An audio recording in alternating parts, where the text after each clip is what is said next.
Jameela Jamil, Harry's wife's friend, Part 3. Hello, I'm H.G. Tudor, continuing the examination of the evidence to make a determination as to what the actress Jameela Jamil is.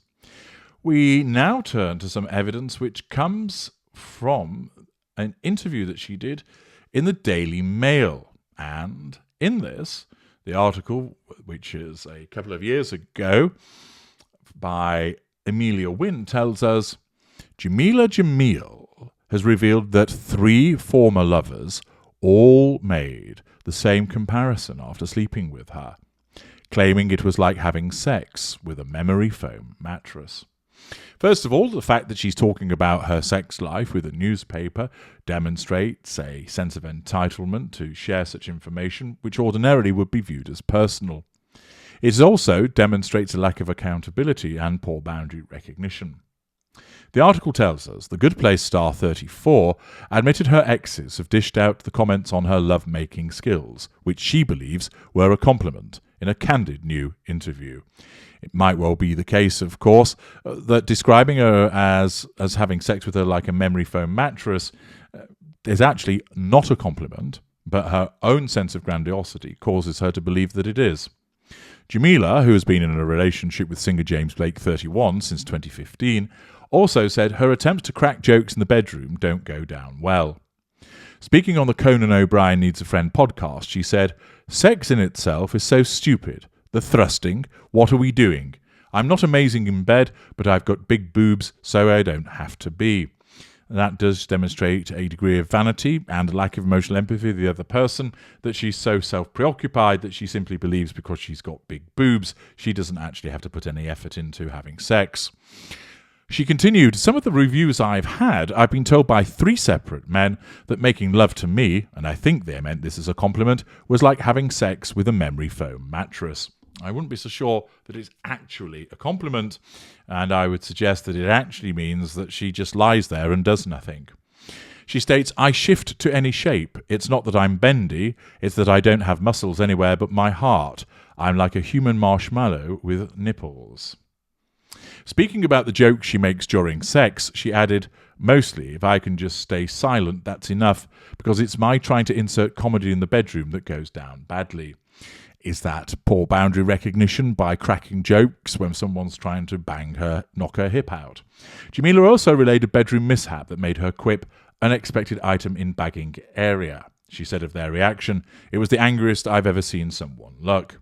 The fact, of course, that she feels that it's appropriate to relay such information also demonstrates an inability perhaps to read those individuals and an absence of emotional empathy. Earlier this month, at the time of the interview, Jameela said that surviving her suicide attempt 7 years ago has proved to be the most extraordinary gift. Is this some form of pity play and, again, an absence of emotional empathy by talking about a potential suicide attempt as being a gift when many other people would not regard it as that? The actress took to Instagram last Thursday. Use of social media. Is this the need to, of course, tell the world about herself, evidencing poor boundary recognition and a sense of entitlement? And she wrote, she took to Instagram last Thursday to mark World Suicide Prevention Day, expressing her joy at having survived. While she gushed about the things in her life she now gets to enjoy, including her romance with James Blake. Is this triangulation with person? Nothing that she can now help others. I think it should read noting that she can now help others. Jameela wrote, "Surviving suicide has been the most extraordinary gift for me in being able to still be here and remind the people I love that sometimes it's just a particularly overwhelming hour, day, week, or month." Is that again a lack of emotional empathy by essentially saying that suicide is just more about having an overwhelming hour, day, week, or month when it's something far more serious? She states, "and that it can and normally will pass, and that with even small incremental changes and reaching out to even just one person for help, life really can get better. Please hang on. #Suicide Prevention Day." The British beauty also shared a black and white snap of herself posing with her 31-year-old musician Bo James and their beloved pet Pooch. Stressing her happiness in the photo, the presenter-turned-actress added to the snap, "I have everything I need." Again, is this triangulation with person and triangulation with object, the dog? And is it a case of a relationship bulletin by a narcissist by saying, I have everything I need? Why not just tell him rather than feeling that you have to tell the world? She captioned the heartwarming image, glad I stuck around in the end, got to meet my two favourite lads, #Suicide Prevention Day. Is this again belittlement of something very serious? In 2019, Jameela revealed that she had attempted her own life 6 years prior, noting that she was lucky to be alive. She wrote on Twitter at the time, today is #World Mental Health Day. This month, 6 years ago, I tried to take my own life. I'm so lucky that I survived and went on to use EMDR to treat my severe PTSD.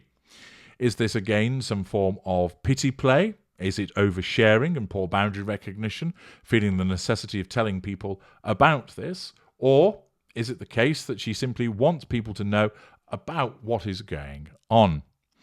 The fact is that this excerpts from this interview demonstrates an absence of privacy. The fact that she feels that it's appropriate to talk about her sex life in this manner, and the fact also, it would seem to me, that actually it was an insult, that she was being described as if essentially lifeless.